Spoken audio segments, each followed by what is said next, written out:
പ്രിയപ്പെട്ടവരെ, ഇന്ന് ജൂലൈ 5 ലോക സാഹിത്യത്തിൽ ഇടം നേടിയ മലയാളത്തിൻ്റെ കഥാകാരൻ്റെ സ്മൃതി ദിനം. കടലിരമ്പം പോലൊരു കഥാകാരൻ ബേപ്പൂർ സുൽത്താൻ. മലയാള സാഹിത്യത്തിൻ്റെ ഹൃദയത്തിൽ ഒരു വിങ്ങൽ ബാക്കിയാക്കി അക്ഷരങ്ങളുടെ സുൽത്താൻ യാത്രയായ ദിനം. വൈക്കം മുഹമ്മദ് ബഷീർ പേര് കേൾക്കുമ്പോൾ തന്നെ നമ്മുടെ ചുണ്ടിൽ ഒരു ചിരി വിരിയും, കണ്ണിൽ ഒരു നനവ് പടരും.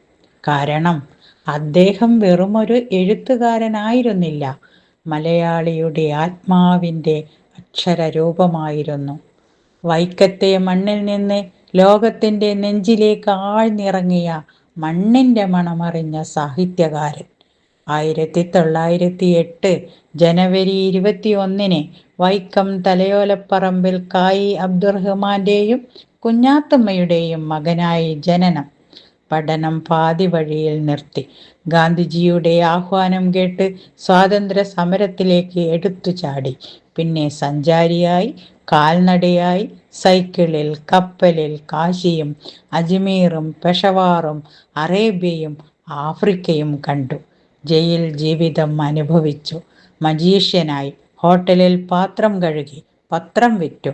ജീവിതം എന്ന മഹാഗ്രന്ഥം അദ്ദേഹം വായിച്ചത് തെരുവുകളിൽ നിന്നാണ്, സർവകലാശാലകളിൽ നിന്നല്ല. ഈ അനുഭവങ്ങളാണ് ബഷീർ സാഹിത്യത്തിൻ്റെ അസംസ്കൃത വസ്തു. അദ്ദേഹം എഴുതിയത് കണ്ടതും കേട്ടതും അനുഭവിച്ചതും മാത്രം. അതുകൊണ്ടാണ് അത് സത്യമായത്, കാലത്തെ അതിജീവിച്ചത്. ബേപ്പൂരിൻ്റെ മണ്ണിൽ വേരൂന്നിയ ഭാവന പടർന്ന് പന്തലിച്ച് ലോക സാഹിത്യത്തിൽ ഇടം നേടി. ജീവിതത്തിൻ്റെ രണ്ടാം പകുതി ബേപ്പൂരിൽ. അറബിക്കടലിൻ്റെ ഉപ്പ് കാറ്റേറ്റ് ചാലിയാറിൻ്റെ ഓളം കേട്ട് അദ്ദേഹം എഴുതി. ബേപ്പൂർ സുൽത്താൻ എന്ന പേര് അന്വർത്ഥമാക്കി.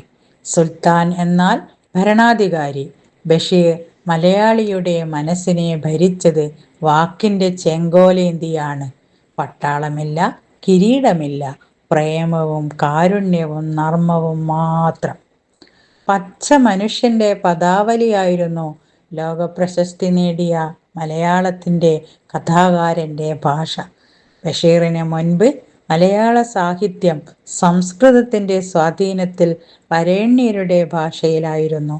ബഷീർ വന്നതോടെ അടുക്കള ഭാഷ, തെരുവ് ഭാഷ, സാധാരണക്കാരൻ്റെ ഭാഷ ഇവയെല്ലാം സാഹിത്യത്തിലേക്ക് കയറി വന്നു. "ൻ്റുപ്പാപ്പാക്കൊരാനയുണ്ടാർന്നു" എന്ന് തുടങ്ങാൻ മറ്റാർക്ക് ധൈര്യമുണ്ടായിരുന്നു? ഭൂമിയുടെ അവകാശികൾ എന്ന് കർഷകനെയും തൊഴിലാളിയെയും വിളിക്കാൻ ആർക്ക് കഴിഞ്ഞിരുന്നു? അദ്ദേഹത്തിൻ്റെ വാക്യങ്ങൾ ചെറുതാണ്, ലളിതമാണ്, എന്നാൽ ആഴം കടലോളം. ഒരു വരിയിൽ ചിരിപ്പിക്കും, അടുത്ത വരിയിൽ കരയിക്കും. ഇതാണ് ബഷീർ മാജിക്ക്. അദ്ദേഹത്തിൻ്റെ പ്രസിദ്ധമായ 4 കൃതികൾ മനുഷ്യൻ്റെ മഹാഭാരതം ആയിരുന്നു.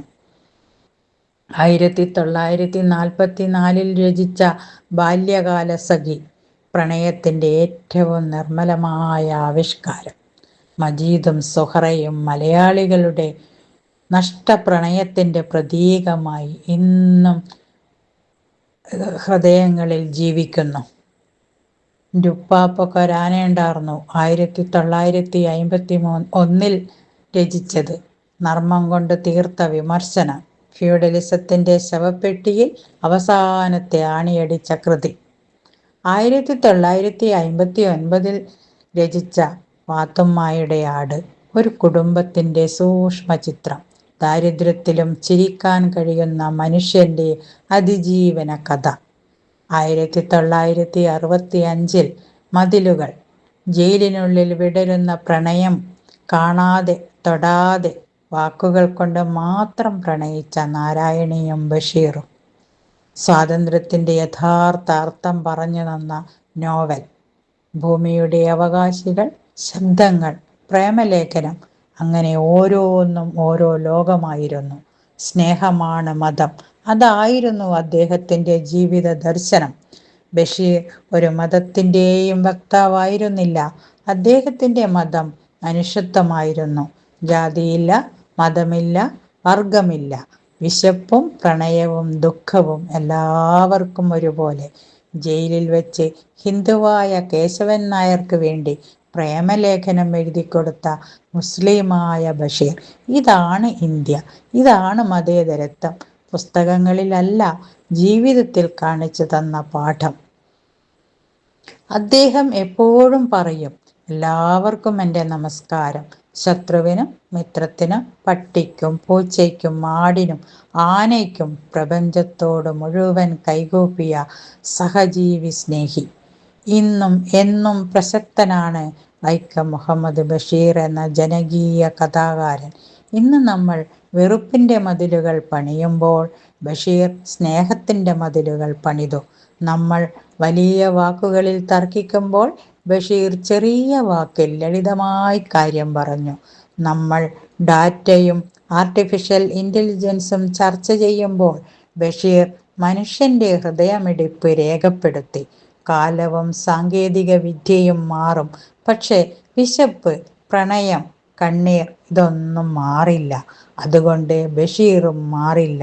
അദ്ദേഹം കാലാതീതനാണ്. 1994 ജൂലൈ 5 ഭൗതികമായി അദ്ദേഹം വിട പറഞ്ഞു. പക്ഷേ ബേപ്പൂരിലെ കടൽ ഇന്നും പറയുന്നു, സുൽത്താൻ എവിടെയുണ്ട്. ചാലിയാറിൻ്റെ ഓളങ്ങളിൽ ഒരു നിർമ്മിക്കുന്ന ആശാരിയുടെ ചുറ്റികത്താളത്തിൽ സാധാരണക്കാരൻ്റെ ചിരിയിൽ ബഷീർ ഇന്നും എന്നും ജീവിക്കും. നമ്മൾ എഴുതുമ്പോൾ, വായിക്കുമ്പോൾ, സ്നേഹിക്കുമ്പോൾ, ചിരിക്കുമ്പോൾ, അപ്പോഴെല്ലാം ബഷീർ എന്ന ചെറിയ വലിയ മനുഷ്യൻ നമ്മുടെ കൂടെയുണ്ട്. കാരണം അദ്ദേഹം നമുക്ക് തന്നത് കഥകളല്ല, കാഴ്ചപ്പാടാണ്, ജീവിക്കാനുള്ള ഒരു വഴിയാണ്. വൈക്കം മുഹമ്മദ് ബഷീർ ഒരു എഴുത്തുകാരനല്ല, ഒരു അനുഭവമാണ്. അറബിക്കടൽ പോലെ വിശാലം, ചാലിയാർ പോലെ ലളിതം, ബേപ്പൂർ ഒരുപോലെ കരുത്തുറ്റത്. വിശ്വസാഹിത്യകാരനായ വൈക്കം മുഹമ്മദ് ബഷീറിൻ്റെ പാവന സ്മരണയ്ക്ക് മുന്നിൽ സ്മരണാഞ്ജലി അർപ്പിക്കുന്നു. രചനയും അവതരണവും OK ശൈലജ ടീച്ചർ.